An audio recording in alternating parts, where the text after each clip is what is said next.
Hey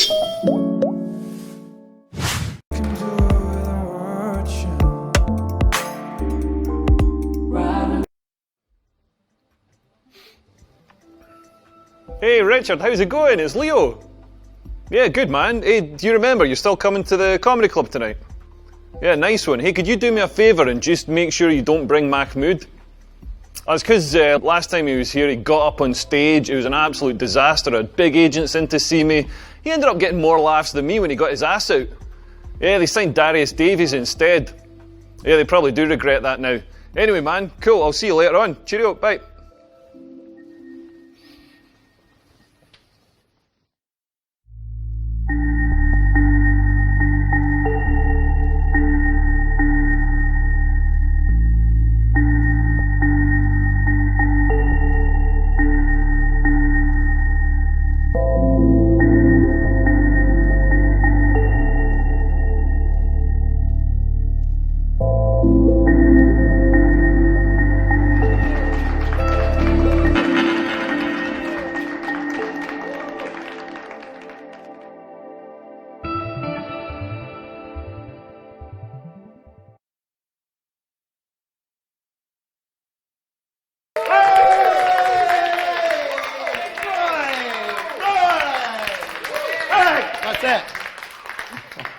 Ladies and gentlemen, you're in for a real treat. The penultimate act is a BAFTA-winning comedian, Oscar nominee, and the new host of Saturday Night Live, and Miss Princess Meghan Markle's favourite comic. I want you to give him a warm round of applause, beginning now. Come on, for Mr. Leo! Oh. Yeah. All right.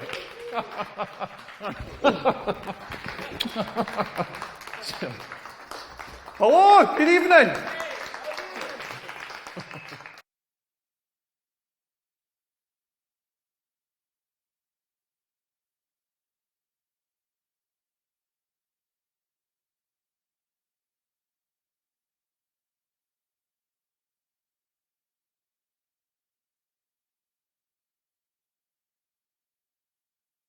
Hello, my name's Leo. I saw something terrible the other day. Like a woman was thrown out of a cafe for breastfeeding in public. I thought this was terrible. Well, I approve of breastfeeding in public. Do you all approve of breastfeeding in public?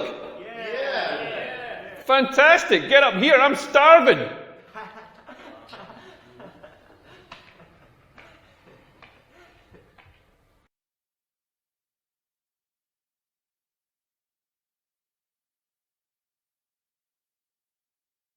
I love coming to this city. The food here is amazing because the food in Scotland is absolutely shite. Like one of the things we do is the deep fried pizza. Don't know if you've seen this thing. Basically what we do is we get a shitty supermarket pizza. We put cooked chips on it.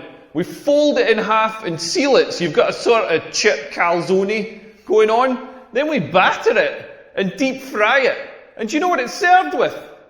Chips. There's not even a sprig of parsley on this thing. Like, this is a nation just dedicated to self-abuse. Like, they're going to do a series of man versus food in Glasgow, but it was pretty obvious that food would have just fucking killed that guy.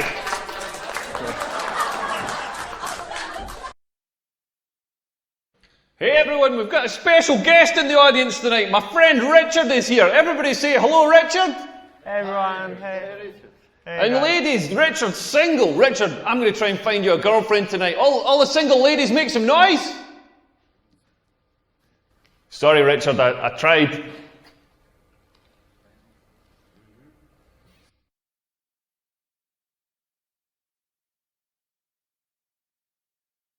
I'll tell you a bit about myself. I'm tall. I know I'm tall because people tell me every day that I'm tall. I was in Aldi yesterday because comedy's going well. I was in Aldi doing the big shop. I had my German cheese, my German sausages, my German cereal, and a jet ski. I mean, it's Aldi own brand, so it's called a Jot Scoop, but you get the picture. But amazing shop. Like, the whole trolley comes to like £8. Best shop in the world. But I was queuing up, and this girl in front of me sees me, and she's like, "Oh, you're tall." Like I hadn't noticed. You know what I mean? Like I've been walking around all day being like, why is the ground so far away? And then she follows it up with, have you always been this tall? I've always been this tall. Yeah, I was born this tall. I had to be winched out of my mother's vagina. She thought she was giving birth to a linguine. Like, no, I started off baby size. That's how people work. But when you're tall, people just come up to you all the time. They'll say things like, are your parents tall? As if that's not how genetics works. They'll be like, you should meet my cousin Billy. He's tall. You'd have something to talk about. He would probably talk about how much of a prick you are. I get this one a lot as well. They're like, you play basketball. Like, Dad, play basketball. I don't know if you can tell from my accent, but I'm not from South Central Los Angeles. I'm from Scotland. The only sports we've got in Scotland are ones you can play with a pint in one hand, like a cigarette in the other, try to slide a rock across some ice with your dick. And it's only tall people that get this. Like, you wouldn't go up to another kind of person. Like, you wouldn't go up to a fat person and be like, oh, you're fat. Have you always been this fat? Are your parents fat? You should meet my cousin Billy. He is fat as fuck. Do you play darts?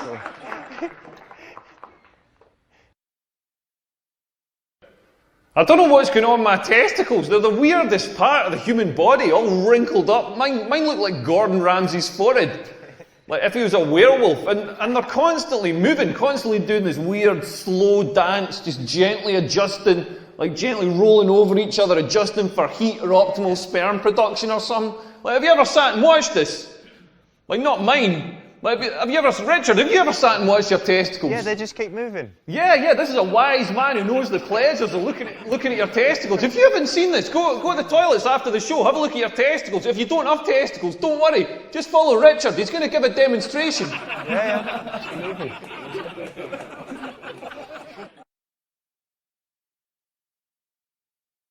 So I had sex the other night. I say it was the other night, it was about 4 months ago, but the important thing is I had sex. Like, I met up with this lassie, and by the way, I'm Scottish, so when I say lassie, I don't mean a crime-fighting dog. Like, this was a genuine woman. I know I'm from rural Scotland, I don't do any animal, it is just sheep, and maybe one day I'd like to have a go on a koala bear, but anyway, I met up with this lassie, and she was smart, she was funny, she was beautiful. I was like, this girl's amazing. And then we went for some drinks, and then she says to me, should we go back to yours? And I was like, fucking brilliant, this is on. Then I wished I'd said it a little bit quieter. Like, it was totally on. You know when it's on, you pull out all the stops. I was pulling out all the stops. I even paid for an Uber back to mine. Like, you gotta pay for an Uber back in that situation. You cannot take a girl home on 3 night buses. Like, nothing dries up a vagina faster than 3 night buses home. Those night buses have got fans at knee height just blowing Saharan air up towards the vaginal area, just gumming it shut. Like, pay for the Uber. Best £3 I've spent since I was in Aldi. But anyway, we got in, I'm still pulling out the stops. I've got Luther Vandross in the stereo, making it nice and sexy. Like, I've lit a scented candle with a curtain billowing over it, because nothing turns a girl on more than the risk of a fragrant house fire. Like, when she's in the bathroom, I've changed the duvet cover so it doesn't stick to your face. You know, I'm making an effort here. Like, we're getting down to it. I'm trying to do my best. I'm trying to maintain a boner and not sweating her mouth too much. And I thought, I'm going to try talking dirty. Turns out you can't talk dirty in this accent. It just sounds like somebody trying to buy a sausage roll. Then she started talking dirty back to me. She's all like, oh, harder, deeper, faster. I was like, harder, deeper, faster? That's the last thing I want to hear when I'm shagging. Like, faster.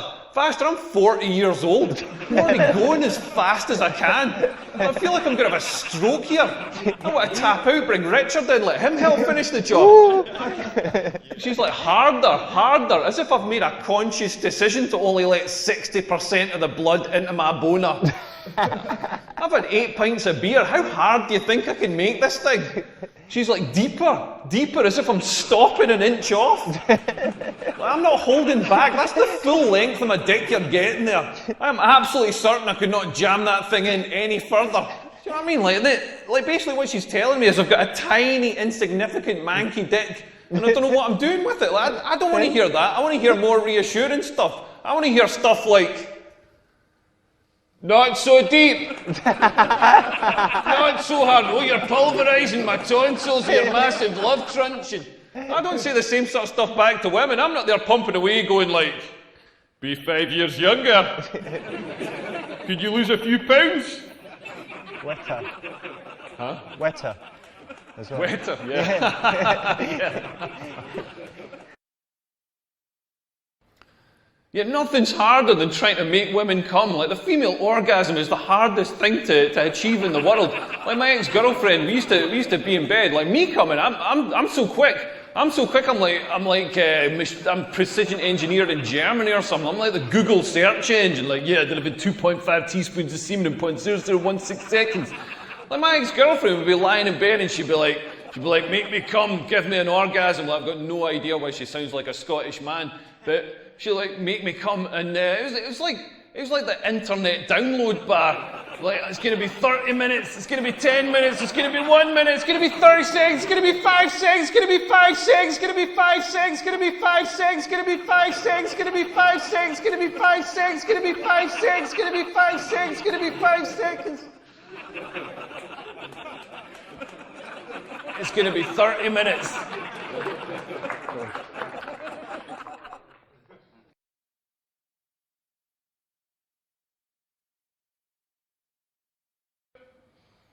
Yeah, we were all talking about Richard's testicles earlier. Like, at my age, my testicles are starting to sag. Like, it's crazy. This got me into trouble on holiday last year. I was in the south of France with my ex-girlfriend. Like, she wasn't my ex-girlfriend then, that would have been weird, but we're down on the beach, and she said there's nobody about, should we sunbathe naked? And I was like, yeah, brilliant, let's do it. So I whipped my shorts off, I'm lying there on the sun lounger, I'm on holiday, I'm warm, I'm relaxed. Like, unbeknownst to me, my testicles were also on holiday and warm and relaxed, and they softened and melted through the slats in the sun lounger.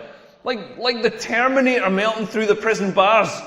Like an octopus going through a maze. And I had no idea. I had no idea until my girlfriend wakes me up going, Leo, get your clothes on, there's people coming. I was like, what the fuck? I reach over to grab my towel. The fucking sun lounger came with me.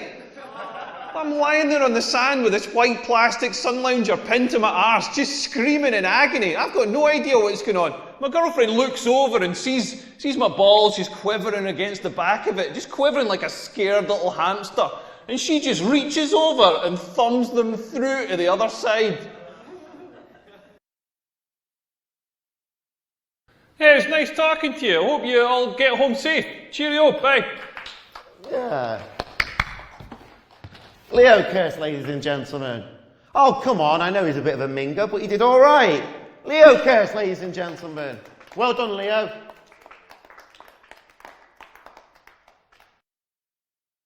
You did pretty well. Not the best ending, but not the worst either, so pretty good.